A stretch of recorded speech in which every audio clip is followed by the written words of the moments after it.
उत्तर प्रदेश में निवेश का महाकुंभ चल रहा है। नीदरलैंड से अभी बड़े स्तर पर एमओयूज हुए हैं। इस पर हमसे ज्यादा बात करने के लिए अनिल राजभर मौजूद हैं। सर, एक बड़ा एमओयू हो रहा है लगातार, आज नीदरलैंड को लेकर आप लोगों ने भी चर्चा की। कितने एमओयूज हुए हैं, किस तरीके का निवेश एक्सपेक्ट है और किन किन चीजों को लेकर आप लोग भविष्य में उत्तर प्रदेश में पूरी संभावनाओं को देख रहे हैं? निवेश तो अभी डिटेल उसका आप लोगों को उपलब्ध कराया जाएगा, लेकिन नीदरलैंड हमेशा से भारत का एक उद्योग के क्षेत्र में, व्यापार के क्षेत्र में हमेशा पार्टनर कंट्री नीदरलैंड हमेशा से रहा है। आप जैसे फिलिप्स को आप सुनते रहे होंगे, बचपन में हम लोग घर घर फिलिप्स रेडियो हम लोगों ने देखा है, टार्च देखा है। तो इतना पुराना और गहरा संबंध नीदरलैंड के साथ हम लोगों का है। तो एक मैं समझता हूं कि उत्तर प्रदेश के अंदर अभी मेरी चर्चा उन लोगों से हो रही थी, उसको लेकर एक आकर्षण है। जो उत्तर प्रदेश का लॉ एंड ऑर्डर है उसको लेकर एक आकर्षण है, और यहाँ जिस तरह का वातावरण का निर्माण उत्तर प्रदेश की सरकार ने किया है, आप देख रहे हैं कल से आज तक पूरी जैसे लग रही है कि दुनिया यहाँ पर उतरी हुई है। तो एक विकसित राष्ट्र का ग्रोथ इंजन बनने के लिए उत्तर प्रदेश पूरी तरीके से तैयार है और उस दिशा में बहुत तेजी से हम लोग आगे बढ़ रहे हैं। आप समझिए कि 10 लाख करोड़ के इन्वेस्ट के लक्ष्य के साथ हम लोगों ने इस अभियान की शुरुआत की थी, और कहाँ 10 लाख करोड़ और कहाँ 32 लाख करोड़।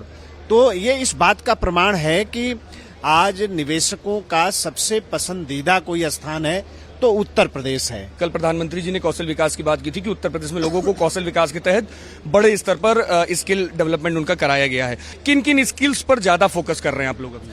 नहीं, देखिए, मैन पावर की तो उत्तर प्रदेश के पास कमी नहीं है और हर प्रकार का स्किल भी हमारे पास है। कौशल का भी हम पूरा इंतजाम कर रहे हैं।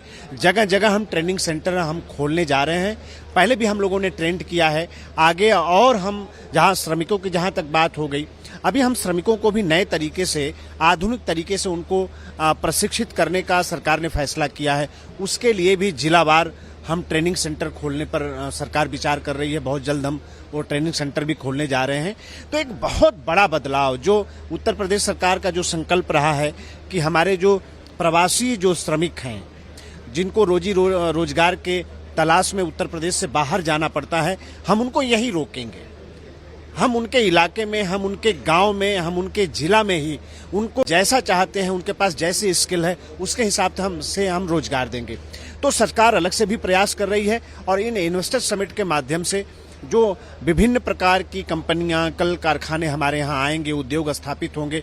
जैसा आपने कई बार सुना होगा, हमारे मुख्यमंत्री जी ने भी कहा है कि हमारा जो एक्सप्रेसवे है हमारे, उनके किनारे जो उद्योगों का हम क्लस्टर स्थापित करेंगे। तो बहुत बड़ा चेंज। आप समझिए कि बुंदेलखंड का वो इलाका जहाँ कभी कोई आना नहीं चाहता था, पूर्वांचल की हमारी धरती किस तरह से पिछले दिनों में उसकी पहचान बना दी गई थी।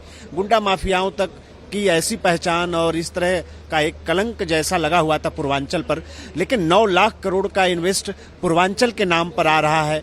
5 लाख करोड़ से भी ज्यादा का इन्वेस्ट बुंदेलखंड के नाम पर आ रहा है। तो एक बहुत बड़ा गेम चेंज है, ये गेम चेंजर है। और उत्तर प्रदेश निश्चित तौर पर सिर्फ नारा ही नहीं है, बल्कि सर्वोत्तम प्रदेश बनने की तरफ बहुत तेजी से अग्रसर हुआ है। अंतिम सवाल सर, नीदरलैंड के एम्बेसडर जिस तरीके से, अभी इंडिया के एम्बेसडर जो जिस तरीके से बात कर रहे थे, उन्होंने बताया वो पोर्ट्स पर इन्वेस्ट करेंगे, स्पिरिचुअल चीजों पर, आयुर्वेद पर इन्वेस्ट करेंगे।